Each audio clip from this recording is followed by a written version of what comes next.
This is my presentation on teaching geology to kids. So hi everybody, I'm Geologist Liz, and today we're going to be talking about all the different rock types there are to explore. First of all, we'll look at sedimentary. These are the ones that are made out of sand and mud and things like that. Second of all, we'll take a look into the world of igneous rocks and the lavas that shoot out of volcanoes. And lastly, we'll look at metamorphic rocks. These are a little trickier because they're kind of like sedimentary and igneous rocks in disguise. So, number one, sedimentary rocks. Who here has ever been to the beach?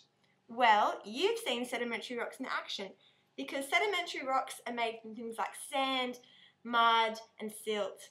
So let's take a look at how these are made now. Everyone imagine a lake, just like this one. And over years, sand and dirt fill up the lake layer by layer. Can you see that? So this is all sand, maybe we've got a muddy layer, maybe we've got a silty layer. And in time, the lake will fill up. And maybe we'll have a forest grow on top. How about that? So after many thousands of years now, pressure from the side and above are going to squeeze all of the sand and silt together to make a rock, and that's a sedimentary rock. So what type of sedimentary rocks are there? Well, there's sandstone made of sand, there's siltstone made of silt, and there's mudstone made of mud. So it's pretty self-explanatory, and I think you've all got it now. So let's move on to igneous rocks. These ones are fun. So igneous rocks form when a volcano erupts and lava spills onto the surface. So let's take a look at how this works. Everyone knows how the Earth has got many different layers, and in the middle is the core. So the third layer down is the asthenosphere, and this is the plastic layer, so it's gooey and it moves like fluid. The asthenosphere will make a magma chamber. So that's kind of like a little bubble on the surface of the asthenosphere. Eventually, magma will rise up through the lithosphere and the crust and shoot out the top of the volcano. Once the magma reaches the surface, it's then called lava. So that's an important one, everyone remember that. So as this lava spills down the side of the volcano, it cools because it's exposed to water and air. And as it cools, little crystals grow, and that's what makes up igneous rocks. So what type of igneous rocks are there?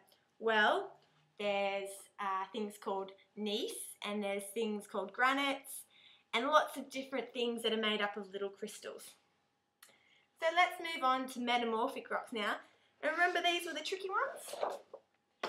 So, how does a metamorphic rock form? Well, we start out with a sedimentary or igneous rock, and then we expose it to lots of heat and pressure. So everyone do this little trick. Press your hands together real hard. Can you feel it heating up? That's exactly what happens to a metamorphic rock. So as we add pressure and heat, all the crystals fold and move and may even become new crystals. So what's a metamorphic rock? Well, a metamorphic rock is marble. Have you ever seen that used in a bathroom or a kitchen? That's because it's really, really hard. Because of all this pressure has really squeezed the crystals together to make it really hard and durable. Alright, I think you've all got it now, so let's have a little test. What are the rocks that are made of sand and form over thousands of years? That's right, it's sedimentary rocks. I've kind of given you the answers, haven't I? What's the type of rock that explodes out of a volcano and cools on the surface? That's right, it's an igneous rock. And what is the type of rock that is like an igneous rock and sedimentary rock in disguise, but needs lots of temperature and pressure to form? Well, it's the last one, it's the metamorphic rocks. And I've put some examples here if you've forgotten them. So I hope you've all enjoyed my presentation and that you all want to become little geologists one day. Thank you.